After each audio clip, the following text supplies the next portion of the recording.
Seekordses videos lõikan suure noaga väikest karpi, ehk nagu Tõnu Jürgenson ütleb, teen ühe põneva toote kohta karbituks tegemise video.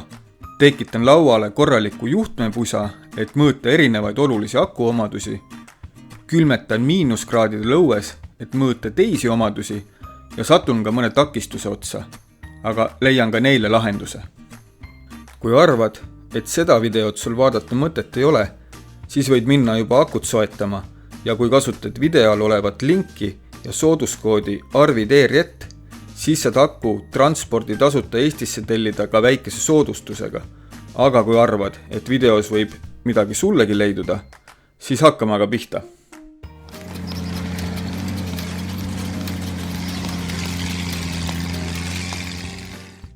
No tere, tore vaataja! Ütlen kohe ära, et seekordses videos me metsa ei lähe ja need vaatajad, kes soovivad vaadata siis kauneid loodusvaateid, need peaksid siis viskama pilgu peale mõnele teisele meie videole, sest neid loodusvaateid on seal väga palju. Küll aga räägime täna siis ühest tootest, mille abil saab siis selline, ütleme, klassikaline linnavurle seda loodusesse minekut veidi, siuke vähem traumeerivaks muuta. Nimelt juhtus siis selline asi, et eelmine kord metsas käies läks meil haagis aku läbi ja uut akut otsides sattusin ühele põnevale ja üpris soodsale akutootjale, kellega siis olin kirjavahetuses ja kui tuli välja, et meie pere peab ka vlogi, siis see tootja saatis meile tasuta aku testimiseks.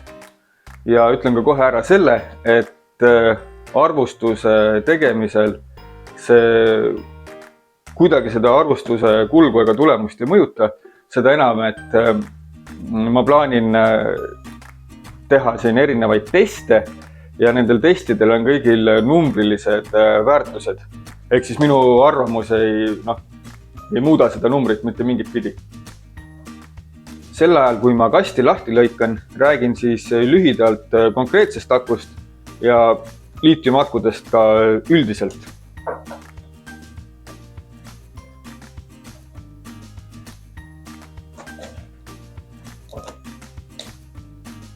Põhilised liitiumaku eelised traditsioonilise aku ees on siis need, et liitiumakusid laetakse kiiremini, nad peavad kauem vastu ning neil on suurem energiatihedus, tänu millele on need siis kergemad ja neil on pikem kasutusaeg. Nagu te aru saate, siis tegu on siis liitiumakuga. Aga põhiliseks miinuseks on siis hind, mis on küll pidevalt languses, aga ikkagi umbes poole kallim kui näiteks AGM-akul. Teine miinus on see, et liitiumakud olid varem ikkagi veidi kapriissed ja miinustemperatuuridel isegi võisid olla ohtlikud.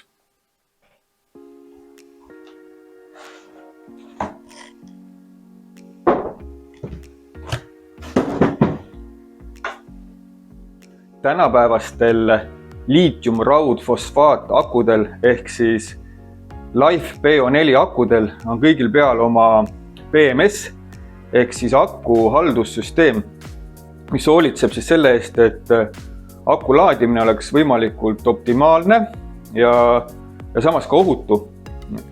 Konkreetsel akul on ka eelsoojendus ehk siis auto heating. Ehk kui väljas on külm ja paned aku laadima, siis kõigepealt aktiveeruvad üleval ja all soojendavad plaadid, mis aku viivad siis sobivale laadimistemperatuurile ja alles siis laseb hakata BMS tegelikult laadima aku elemente. See oli siis lühidalt. Aga davai, hakkame testima.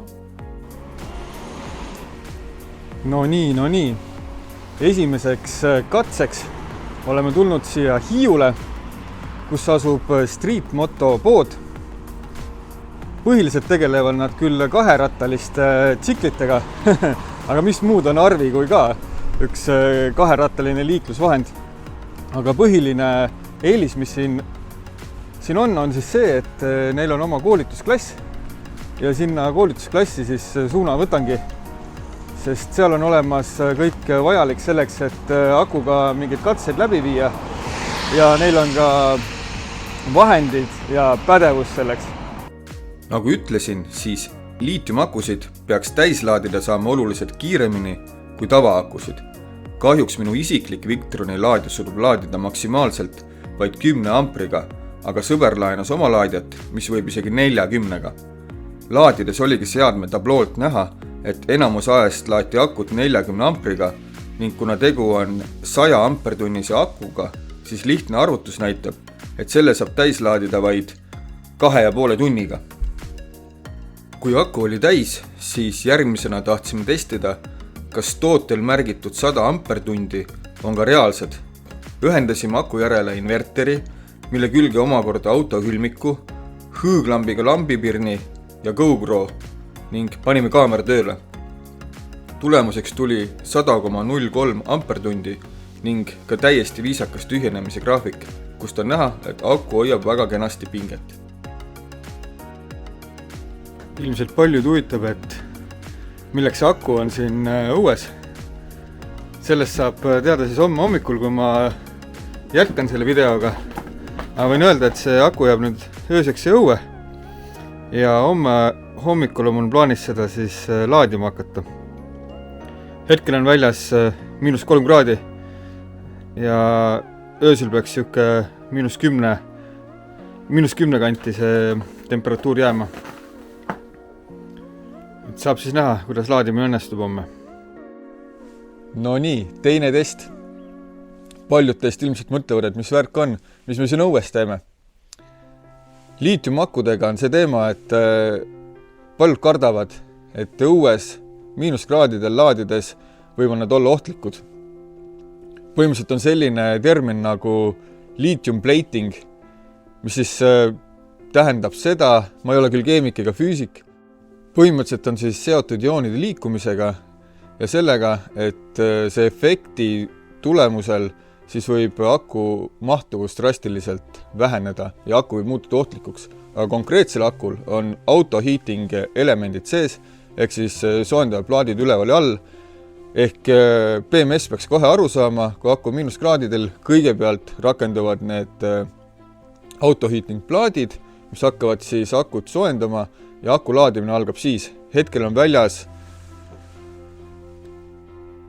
2 kraadi külma, aku temperatuur -1 kraadi. Hakkame laadima.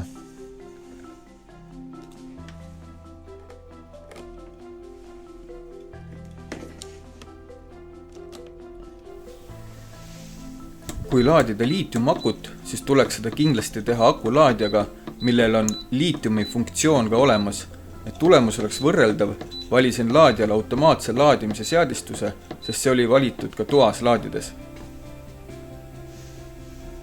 Plaadid tõesti töötasid. Termomeetriga mõõtes oli aku välistemperatuur umbes 9 kraadi. Kahjuks laadimise võimsus kordagi ei kasvanud ja jäi umbes 4 ampri kanti. Tubase laadimise puhul oli see olnud 40 amprit. -kraadidel laadides sai aku täis alles 26 tunni möödudes. Hakkasin juba kokkuvõtet filmima, aga hing ei andnud ikkagi rahu. Minu enda laadija oli ju katsetamata, aga selleks, et seda katsetada, pidin välja saama oma vana rikkis aku, mis oli haagisesse sisse ehitatud. Kuna hing rahu ei andnud, siis haakisin Arvi sappa ja kihutasin koos Mirdiga haagise peresse, kes on olnud ikka meie haagise elektritööde eest vastutav. Haagise perel on tõesti suurepärased ruumid igasugu haagiseid või autoelamuid puudutavateks remonttöödeks või hoiustamiseks ja kellel mõni mure, siis julgen küll soovitada nende poole pöörduda. Kui keegi plaanib haagise peresse minna, siis soovitan läbi käia ka Priske lahingu ausamba juurest. Just siin lõid Eesti mehed punased 1919. aastal taganema ja paari kuu jooksul vabastati punastest terve Eesti. Praegusel ajal on selline vaprus eriti hinnas ja peame olema neile meestele tänulikud ka selle vabaduse eest, mis meil praegu on. Tuleb seda ise hoida ja aidata hoida ka neil, keda sisuliselt sama pande praegu ründab. Kui nüüd naasta jälle akuteemade juurde, siis peale seda, kui olin aku jälle tühjaks laadinud ja oma Victroni laadija temaga ühendasin, kusjuures väljas oli taas paar kraadi miinust, siis Victroni laadija hakkas seda laadima maksimaalse võimsusega ehk 10 ampriga. See fakt muutis mind veidi rõõmsamaks. Samas, juhul kui plaanite endale liitiumakut soetada, siis tuleb tähele panna seda, et isegi kui teie laadijal on liitium funktsioon olemas, siis enne proovimist ei tea kunagi, kui hästi see täpselt toimib. Uurisin ka aku tootjalt ja ka nemad soovitavad tegelikult, et mõistlikum oleks osta laadija nende enda kodulehelt. Kahjuks avastasin mõne päeva pärast veel ühe muret tekitava olukorra. Nimelt ühel hommikul haagisesse vaadates ei süttinud enam tuled. Kui mõõtsin aku pinget, siis see oli miskipärast nullis, kuigi olin aku 100% ära laadinud. Võtsin taas ühendust tootjaga ning tuligi välja, et aku BMS on programmeeritud nii, et kui aku sisetemperatuur langeb -kraadidele, siis läheb aku nii-öelda safe mode'i ning pingeklemmidel ongi 0. Ma pole kindel, kas see on nii kõigi liitiumakkude puhul ja võite siia video alla sellest kirjutada, kuid ainuke viis akut üles äratada on talle korra laadija külge panna. Näiteks talvises metsas võiks see toimuda nii. No nii, mis ma siin üritan teha, on siis see, et simuleerida sellest olukorda, et ma olen metsas. Aku on nii ära jahtunud, et BMS on kõik tarbijad tagant ära lülitanud, nagu täna öösel juhtus, sest olid -kraadid. Ja nagu näha, siis device list näitab, et mitte ühtegi laadijat taga ei ole. Tegelikult ta peaks näitama siis päikesepaneelide laadijat siin. Ja ma üritan siis simuleerida seda, et ma olen metsas, aku on tühi, aga mul on olemas 300-vatine inverter. Panen selle inverteri tööle. Ühendan ära laadija.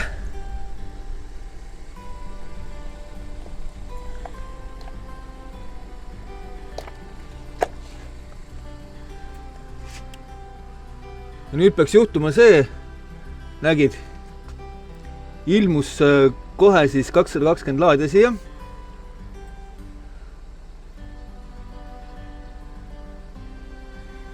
Ja kohe näitab, et 13,67 volti siis. Ja nüüd peaks hakkama laadimine. Et lasen niimoodi mootoril käia mingi 5 minutit, siis võtan ta tagant ära ja vaatan, kas mul õnnestus aku üles äratada.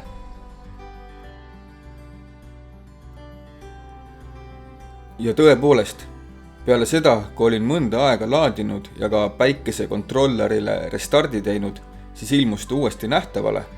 Kusjuures, peale seda, kui aku ära soojustasin, siis kuni 5-kraadisele külmale on ta seni päris hästi vastu pidanud ja ei ole safe mode režiimi enam läinud. Mis siis selle Power Queen 100 ampertunnise liitiumaku kohta kokkuvõttes öelda? Kui on vaatajaid, kes on kerinud kohe kokkuvõtte juurde, siis nimekiri võiks olla midagi sellist. Peale seda, kui aku oli posti pandud, jõudis ta Saksamaalt kohale vaid loetud päevadega. Pakend oli väga korralik, kasutusjuhend arusaadav ning aku koostöö kvaliteet tundub ka täiesti tasemel. Mahtuvuse test andis täpselt sellise tulemuse, nagu tootja on akule lubanud, ehk mõõtsime välja 100,03 ampertundi. Toatemperatuuril laadimine toimus väga kiiresti ning -kraadidel laadimise muudavad ohutuks soojendavad plaadid. Tõsi, võib juhtuda, et mõni laadija laeb -kraadidel väga aeglaselt. Samas tootja soovitab enda laadijat, millega probleeme ei tohiks esineda. Ka minu Victroni laadija suutis laadida 10 ampriga. Power Queeni laadija peaks laadima 20-ga. Ainuke märkimisväärne miinus selle aku puhul ongi olukord, et tema kasutamine -kraadidel võib olla veidi triki. Juhul, kui soovite seda akut ka talvel kasutada, siis minu soovitus on aku väga korralikult soojustada ning muretseda endale ka inverter, et äärmisel vajadusel oleks võimalik teda lihtsalt üles äratada. Kui sind huvitab ka, kuidas see aku metsas käitub, siis telli kindlasti meie kanal ning järgmine video tuleb juba taas loodusest. Kusjuures on plaan katsetada uut põnevat tossuvaba lõkkealust. Jah, just täpselt nii. On olemas lõke, mis ei tossa.